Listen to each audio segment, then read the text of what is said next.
చాలా శుభదినం, అద్భుతమైనటువంటి శనివారం అంటే స్థిరవారం. ఇవాళ ఎన్నో తారీఖు అండి? 4/2 ఎంత 6 షష్ఠి గడియలో ఉన్నాం. సుబ్రహ్మణ్య స్వామి వారు అలాగే 2024 అది 6. మరి 2 6 12. నేను ఒకటే కోరుకుంటున్నాను, హిందూ ధర్మానికి శ్రీ పూర్ణ పుష్కలాంబ పూర్ణ పుష్కలంగా దేదీపంగా మా పవనగిరి స్వామి గారు వెంకటరమణ స్వామి గారు చెప్పినట్టుగా హిందూగా పుట్టినందుకు, హిందూగా జీవించినందుకు, హిందూగా గర్వించినందుకు, హిందూగా మన జీవితాన్ని ధన్యం చేసుకోవాలి. ఎందుకంటే తరించాలి, మానవత ధర్మాన్ని పాటించాలి. జీవితము అంటే మన స్వామి చెప్పారు, అంటే జీవిస్తాం. అదో పువ్వు పిండిగా పువ్వు తయారైంది. అంటే వికసిస్తుంది. వికసించిందంటే పరమాత్మ పాదాల దగ్గర పూర్తికెళ్తుంది. తరించింది. నిధి నిధి పటేమ ఉద్భాయమ ఉద్వలంగాయమ శివాయమ శివలింగాయమ పూర్తి చేస్తాం. అక్కడ వెళ్ళిపోయి ముగించింది. మన జీవితం కూడా అది పరమాత్మక అనుగ్రహాన్ని ఈ మూఢాల ముచ్చట్ల కోసం వేదాలు వాదాలు ఎక్కువైపోతున్నాయి. నాది, నేను, నాకు ఇది ఎక్కువైపోతాను. అంతగా పరమాత్మ పరబ్రహ్మస్వరూప బ్రహ్మ. ఇంకో ఎల్లుండు అంటే కృష్ణాష్టమి. కృష్ణం వందే జగద్గురు అనుకున్నాం. వసుదేవం సుతందేవం కౌంచి స్థానం మర్దనం. దేవకి పరమానందం కృష్ణ ఉంటే జగద్గురు. అటువంటి జగద్గురు ఇందా చెప్పుకున్నాం. పరమాత్మకు అనుగ్రహాన్ని మనం జీవితం ఉన్నంతకాలం హిందుత్వాన్ని కాపాడుకోవాలని మా స్వామి గారు చెప్పాను. భగవద్బంధువులు అద్భుతమైన శక్తి.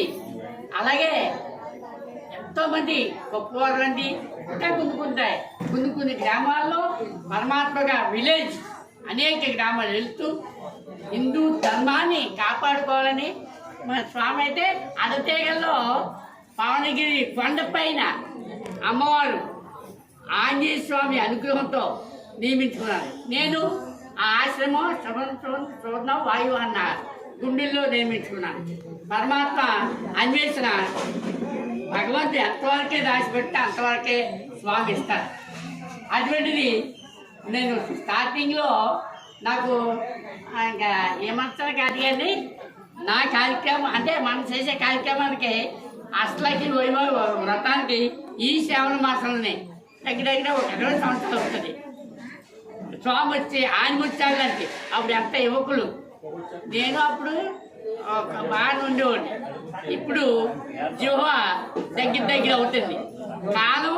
కాలైతే మహిమ అంటే ఆయుష్ పెరిగిపోతుంది, వయసు పెరిగిపోతుంది. జీవితం ఎన్నాలో తెలియదు, ఏ క్షణానికి ఎప్పుడు ఎలా ఉంటామో తెలియదు. కాబట్టి ఇటువంటి కైంకర్య కార్యక్రమానికి మరి వీరంత గొప్పగా చేస్తా అంటే పరమాత్మ ఎంత ఆయన చేయించుకుంటున్నారే. దైవాత్మక శక్తి. ఇందాక సత్యసాయిబాబు చెప్పాం, చెడ్డి సాయిబాబు చెప్పాం, వెంకటేశ్వర గారికి కోసం మీరు చెప్పలేదు. ఆ వెంకటేశ్వర గారి రూపంగానే వెంకటేశ్వరం. ఎందుకంటే పరమాత్మక కృప కటాక్షం గోవిందా.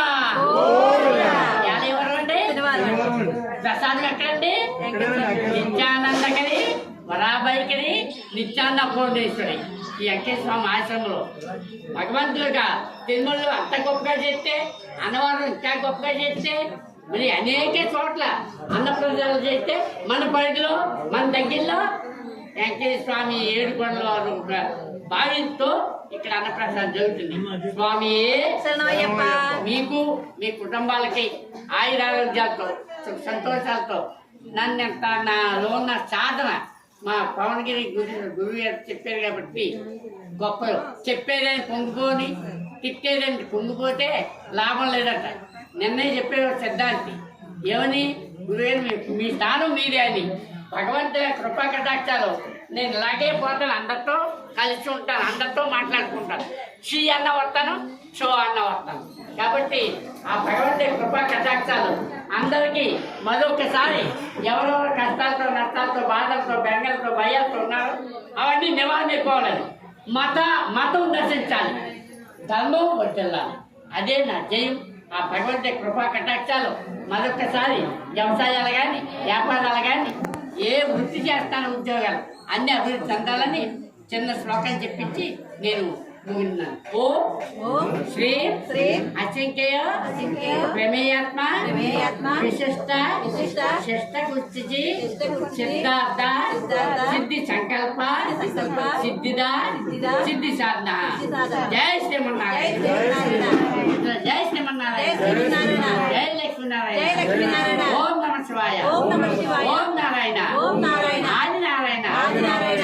తెల్లవారితే ఆదివారం కాబట్టి మా పవనగిరి స్వామి గారు చెప్పినట్టుగా ఆదిత్యాయ సోమాయ రోజు మన అయ్యప్ప గుళ్ళు చేస్తున్నాను. సూర్య భగవాన్ నమస్కారాలు అందరూ చెయ్యాలి. ఆరోగ్యం పొందాలి. ఎక్కడి వచ్చినా బాగాలేదు, కాళ్ళ నొప్పులు, ఒడుగు నొప్పు, నడుము నొప్పు, ఇలాగే హాస్పిటల్కి వెళ్ళిపోతున్నా తప్ప అమ్మ సత్సంగా నన్ను ఒక్క అడగంటారు అంటే ఖాళీ లేదండి. కాలు చెయ్య ఆడినప్పుడు కళ్ళు తెరవరా, నీ బాధ్యతలు బంధాలు ఎల్లనివ్వరా, ఖరీదైన కాలంతా కరిగిపోయేరా, నువ్వు కాలిపోయే వరకు నీకు ఖాళీ అవుతుందా? ఎప్పుడు ఖాళీ అవుతుంది?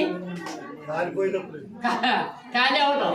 అటువంటి ఖాళీ చేసుకుని ఎక్కడో పెట్టుకొని మాకు వచ్చి బాబా ఇక్కడ రావడం పరమాత్మ శక్తి, అనుగ్రహ శక్తి. ఎక్కడ చూసినా ఎంతో ప్రేమగా పలికిస్తాను. భగవంతుడి కృప మరి అందరికీ అనుగ్రహించాలని కోరుతాను.